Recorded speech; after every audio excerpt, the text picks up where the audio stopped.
En el tranquilo y exclusivo barrio de Polanco, en la Ciudad de México, se erige una de las mansiones más imponentes de la zona, la propiedad de Arturo Beltrán, un empresario influyente y conocido por su fortuna en el sector de los bienes raíces. Beltrán, un hombre de unos 50 años con una reputación de implacable en los negocios, lleva una vida rodeada de lujos y privilegios, asistiendo a eventos sociales y codeándose con figuras del poder y la alta sociedad. En su mundo de lujo y discreción, pocos conocen realmente los secretos que se ocultan tras las puertas de su enorme residencia. Arturo no es solo un hombre de negocios. Tiene fama de ser controlador, meticuloso y reservado, cualidades que lo convierten en una figura intimidante, tanto en su trabajo como en su vida personal. Mantiene un séquito de empleados estrictamente seleccionados, y todo aquel que se encuentra en su círculo de confianza sabe que cualquier deslealtad puede costar caro. Entre sus empleados está una joven llamada Sofía Ramírez, de apenas 23 años. Ella comenzó a trabajar para Beltrán unos meses atrás, como asistente personal, encargada de su agenda, de los recados personales y de gestionar una parte de sus negocios. A Sofía se le ofreció un salario generoso, y aunque las horas eran extenuantes y el trabajo demandante, era la oportunidad que siempre había soñado para impulsar su carrera. Sofía era conocida por ser una chica reservada y dedicada, aunque aquellos cercanos a ella sabían que su sueño era conseguir estabilidad para ella y su familia. Nacida en una familia de clase media, Sofía había trabajado duro para destacarse, y su dedicación la llevó a cruzarse en el camino de Arturo Beltrán. Al principio, la relación laboral entre ambos parecía simple, pero a medida que pasaban las semanas, Sofía comenzó a notar ciertas excentricidades en el comportamiento de su jefe. Arturo Beltrán era un hombre imponente y controlador, alguien que exigía una lealtad absoluta y que parecía tener expectativas imposibles para los que trabajaban con él. Sin embargo, a pesar de sus actitudes y carácter duro, había en él un carisma peculiar que mantenía a sus empleados, en especial a Sofía, bajo su influencia. Una noche, a finales de octubre, Sofía fue vista entrando a la mansión de su jefe para ayudarlo a preparar unos documentos importantes de una junta clave que tendría al día siguiente. Sin embargo, esa fue la última vez que alguien la vio con vida. A la mañana siguiente, el cuerpo sin vida de Sofía fue encontrado en una de las habitaciones de la mansión, ubicada en el ala más aislada de la residencia. Estaba tendida en el suelo, con signos de lo que a primera vista parecía ser una caída fatal, pero pronto se haría evidente que las circunstancias eran mucho más complejas de lo que aparentaban. El descubrimiento del cuerpo generó conmoción entre los empleados, que rápidamente se dieron cuenta de que algo extraño había ocurrido. Arturo Beltrán, quien supuestamente había estado en otra parte de la mansión cuando Sofía murió, pareció sorprendido por el incidente, pero reaccionó con una calma inusualmente fría. Llamó a la policía y explicó que Sofía debió haber resbalado, tal vez en su apuro por cumplir con alguna tarea pendiente. No obstante, su explicación no convenció del todo a los investigadores, quienes al llegar encontraron algunas inconsistencias que despertaron sus sospechas. Los primeros peritos forenses examinaron la escena y el cuerpo de Sofía con atención. Su caída no parecía del todo coherente con la disposición en que fue encontrada. Además, había una serie de moretones y cortes en sus brazos que no concordaban con una caída accidental.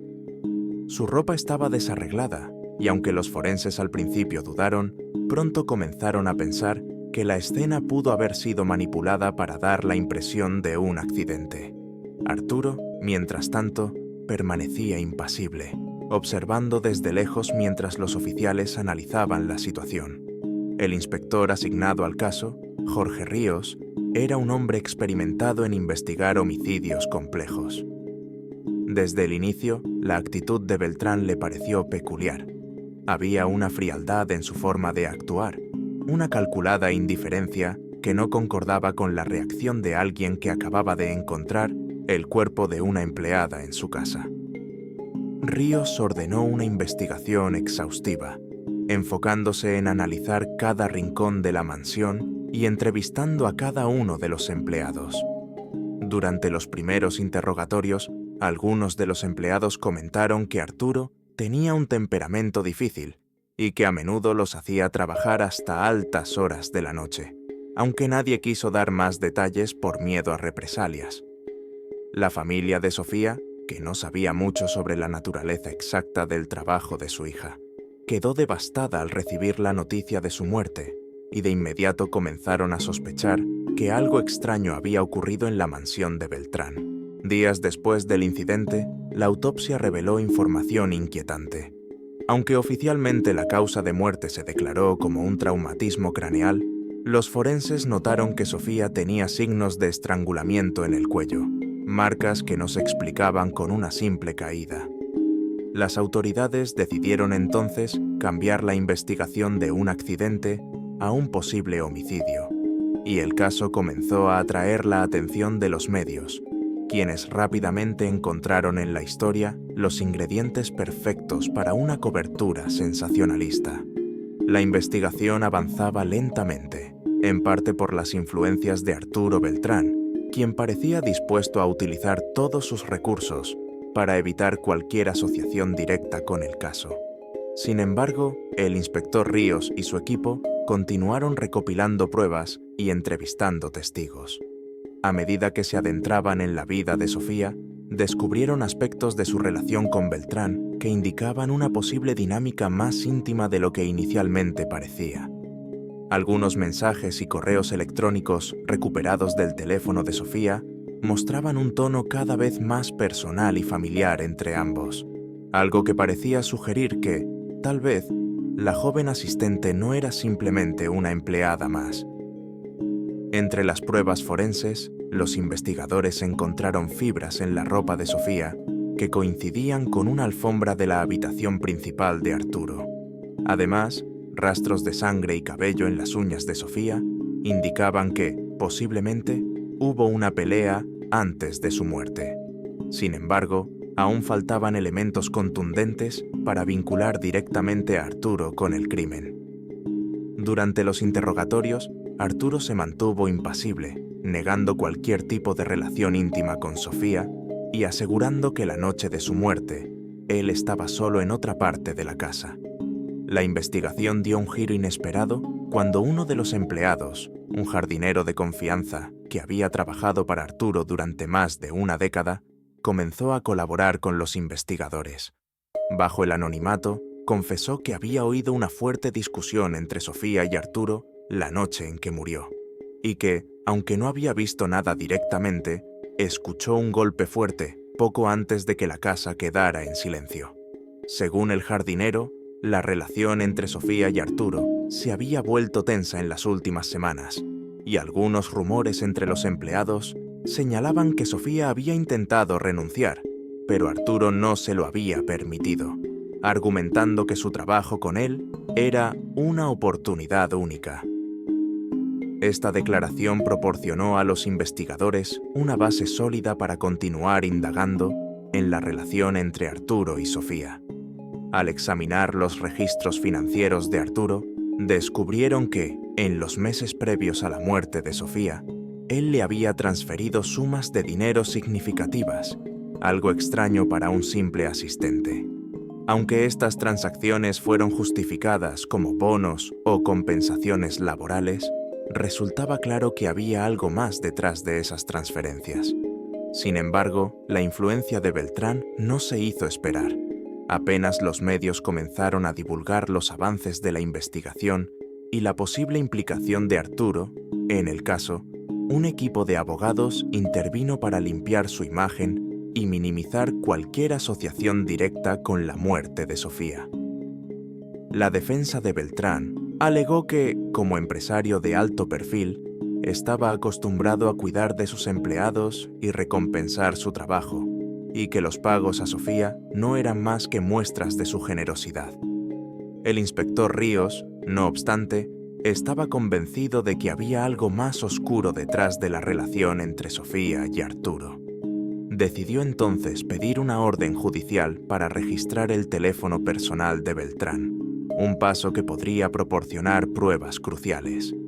El proceso fue complicado, pues la defensa de Arturo alegaba que el registro violaría su privacidad y que no había justificación para ello.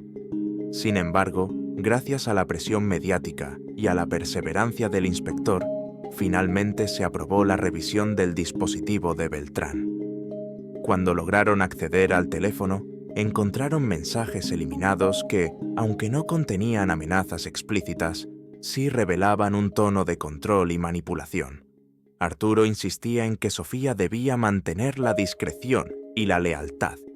Estos mensajes confirmaron las sospechas de que Arturo ejercía una especie de presión psicológica sobre la joven, quien parecía haberse sentido atrapada en una situación que no podía manejar. El acceso al teléfono de Arturo Beltrán marcó un punto crucial en la investigación de la muerte de Sofía Ramírez. Los mensajes recuperados dejaban entrever una relación en la que Beltrán parecía manipular y controlar a Sofía de una manera que iba mucho más allá de una mera relación profesional.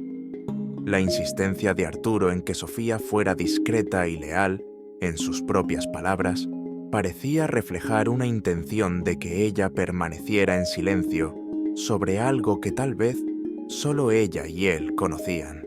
Los investigadores, encabezados por el inspector Jorge Ríos, comenzaron a interpretar estos mensajes como una prueba de que Sofía estaba atrapada en una situación tensa, de la que intentó salir. A medida que analizaban más a fondo los mensajes, surgieron pistas de que Sofía había intentado varias veces alejarse de Arturo, insinuando en algunas de sus respuestas que quería vivir tranquila y sin preocupaciones. Sin embargo, cada vez que mencionaba alejarse, Arturo respondía con un tono tajante, recordándole la oportunidad única que representaba trabajar para él y, en ocasiones, insinuando que podía hacer mucho daño a su carrera si decidía irse. El inspector Ríos empezó a sospechar que Beltrán había estado ejerciendo un control casi coercitivo sobre la joven, dejándola sin opciones reales. Un detalle en particular llamó la atención de los peritos. Uno de los mensajes enviados por Arturo en los días previos a la muerte de Sofía hacía referencia a una cena importante que tendría lugar en su mansión. Este evento, al que aparentemente Sofía debía asistir para ayudar en la organización, parecía ser una ocasión formal que requería su presencia. No obstante, al corroborar esta información con los registros de visitas y llamadas de esa noche, los investigadores descubrieron que no había evidencia de que alguna otra persona hubiera acudido a la mansión esa noche. La cena importante parecía haber sido una excusa para atraer a Sofía a la casa. El inspector Ríos, quien se mantenía firme en su convicción de que Arturo estaba implicado, decidió indagar en más detalles sobre el funcionamiento de la mansión y en las personas que podrían haber estado cerca durante esa noche. Fue así como descubrieron que la mansión contaba con un avanzado sistema de cámaras de seguridad que cubría cada rincón de la propiedad, incluidas las áreas exteriores y algunas zonas comunes dentro de la casa. Sin embargo, para sorpresa de los investigadores, Arturo declaró que las cámaras no habían estado funcionando la noche del incidente debido a una falla técnica. Esta afirmación despertó aún más sospechas. Arturo alegó que el sistema de vigilancia había estado desactivado por una reparación programada y que no había ninguna grabación disponible de esa noche. Sin embargo, al revisar el historial de mantenimiento de la empresa de seguridad, se dieron cuenta de que no había registro de ninguna reparación o fallo en las cámaras. Esto llevó a los investigadores a considerar la posibilidad de que las grabaciones hubieran sido eliminadas intencionalmente. Aunque Arturo se defendió argumentando que probablemente había sido un error de los técnicos, el inspector Ríos no quedó convencido. Al mismo tiempo, otro aspecto del caso comenzó a complicarse. Uno de los investigadores descubrió que Sofía había tenido contacto con un abogado especializado en derecho laboral semanas antes de su muerte. Este abogado, quien se mostró reacio a hablar en un inicio, finalmente aceptó compartir que Sofía había solicitado asesoría porque deseaba renunciar, pero tenía miedo de que Beltrán tomara represalias. Según el abogado, Sofía había insinuado que había detalles de su trabajo que, si se hacían públicos, podrían dañar la reputación de Beltrán, lo cual explicaría por qué él la presionaba tanto para que se quedara. Esta nueva información reforzó la teoría de que Arturo tenía razones para querer controlar a Sofía y evitar que abandonara su puesto, especialmente si ella conocía detalles comprometedores sobre su vida personal o sus negocios. La situación se volvía cada vez más sombría y las pistas apuntaban cada vez con mayor claridad hacia Arturo. Sin embargo, faltaba una prueba definitiva que lo implicara directamente en la muerte de la joven. Fue entonces cuando el inspector Ríos ordenó una revisión exhaustiva de los restos biológicos encontrados en la escena del crimen. Los forenses, al analizar la piel y las uñas de Sofía, encontraron pequeños rastros de piel que parecían haber quedado atrapados en sus manos, lo que indicaba un forcejeo. Al realizar un análisis de ADN, descubrieron que la piel correspondía a Arturo Beltrán. Esta prueba era clave, pues demostraba que Sofía había tenido un enfrentamiento físico con él antes de morir, lo que echaba por tierra su versión de que no había estado cerca de ella esa noche. Con el ADN como prueba y los mensajes recuperados que mostraban una relación tensa y controladora, el inspector Ríos solicitó una orden de arresto para Arturo Beltrán.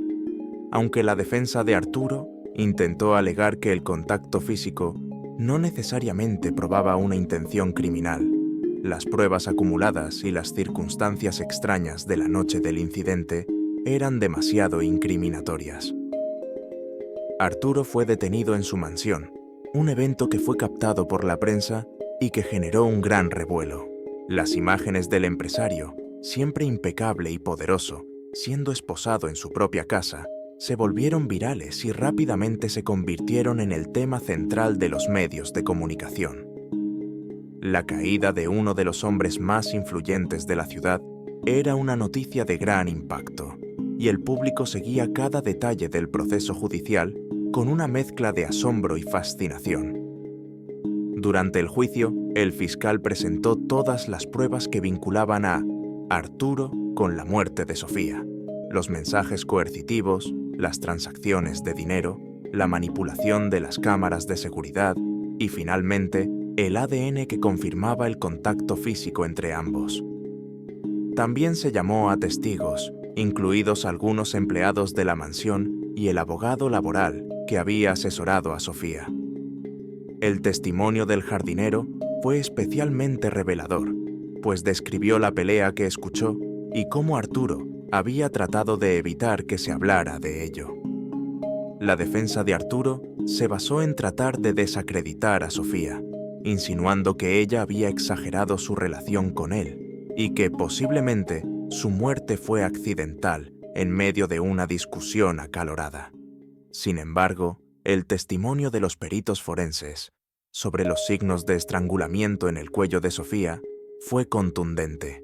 Argumentaron que la fuerza ejercida no correspondía a una caída o un golpe casual, sino a un acto intencional. El testimonio de los forenses resultó devastador para la defensa de Arturo Beltrán. La evidencia física señalaba de manera casi irrefutable que Sofía Ramírez había sido estrangulada en un acto deliberado, y la combinación de los mensajes, los rastros de ADN y los testimonios de los empleados que hablaban sobre la relación tensa y controladora que Arturo tenía con ella reforzaban la hipótesis de un homicidio. Sin embargo, la defensa de Arturo se mantuvo desafiante, insistiendo en que Sofía había sido una empleada problemática que exageró la situación y que su muerte fue un trágico accidente. A medida que avanzaba el juicio, los detalles sobre la relación entre Sofía y Arturo comenzaron a salir a la luz, pintando un retrato oscuro y complejo de un hombre poderoso que, al parecer, no estaba dispuesto a permitir que su control sobre Sofía se desvaneciera. Los mensajes mostraban claramente un patrón de manipulación, y varios expertos en comportamiento testificaron analizando la relación que existía entre ambos. Según sus análisis, el patrón de Arturo con Sofía coincidía con el de un acosador obsesivo, alguien que ve a las personas bajo su dominio como una extensión de sí mismo, como posesiones que no puede perder. Uno de los puntos más impactantes del juicio llegó cuando se reveló una serie de correos electrónicos que Sofía había escrito, pero nunca envió. En ellos detallaba su miedo a Arturo y cómo sentía que estaba atrapada en una situación de la que no podía salir sin arriesgar su carrera e, incluso, su seguridad. Estos correos, hallados en una carpeta oculta en su computadora personal, parecían ser su manera de desahogarse y dejar un registro de su angustia. En uno de ellos, confesaba sentir que Arturo estaba vigilándola constantemente y que cualquier intento de renunciar podría desatar su furia. Estos escritos pusieron al jurado y a la audiencia en su lugar, permitiéndoles entender la desesperación de Sofía y el control absoluto que Arturo había logrado ejercer sobre ella. El fiscal utilizó estos correos como una pieza clave para demostrar que Sofía temía por su vida y que Arturo tenía tanto el poder como la motivación para mantenerla bajo su dominio, ya que ella aparentemente sabía algo comprometedor sobre él. Esto abrió la puerta a una de las revelaciones más inquietantes del caso. Arturo Beltrán no solo estaba implicado en prácticas ilegales en sus negocios, sino que Sofía había descubierto documentos que probaban su involucramiento en lavado de dinero. Los investigadores, al examinar los registros de la empresa de Arturo y los documentos que Sofía gestionaba como asistente, encontraron transacciones y reportes que parecían encubrir movimientos de grandes sumas de dinero, vinculados con figuras del narcotráfico local. Este descubrimiento cambió por completo la percepción del caso. La muerte de Sofía ya no parecía ser solo el resultado de una relación laboral problemática o de un simple acto de control y manipulación.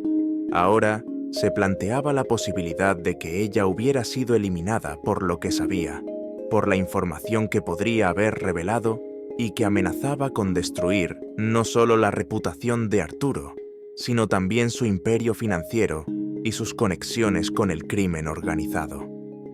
El juicio avanzaba entre testimonios y pruebas que pintaban a Arturo como un hombre de negocios corrupto, dispuesto a eliminar cualquier obstáculo que pudiera poner en peligro su riqueza y su posición.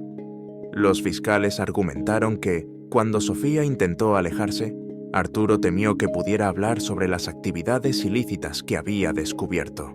Bajo esta luz, el asesinato de Sofía se veía como un acto calculado, un esfuerzo de Arturo para silenciarla y proteger su propio imperio.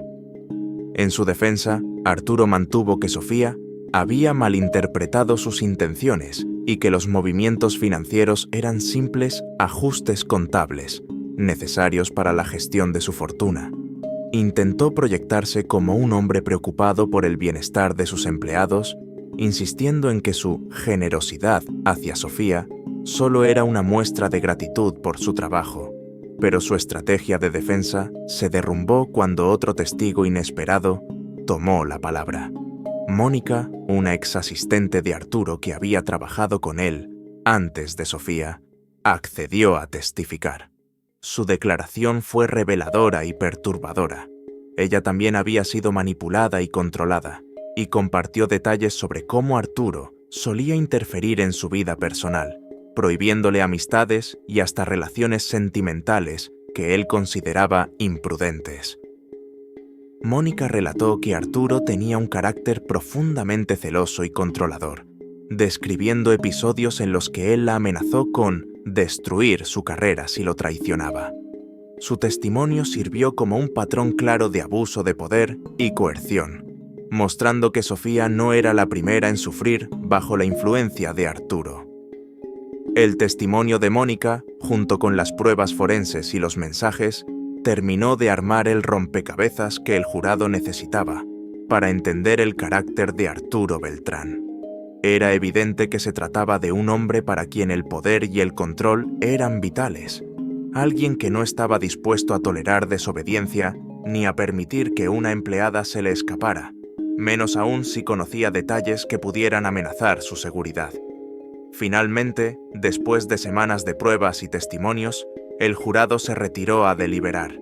El juicio había durado meses y cada detalle de la vida privada de Sofía y de los oscuros secretos de Arturo habían sido revelados al público. La tensión era palpable cuando el jurado regresó con su veredicto.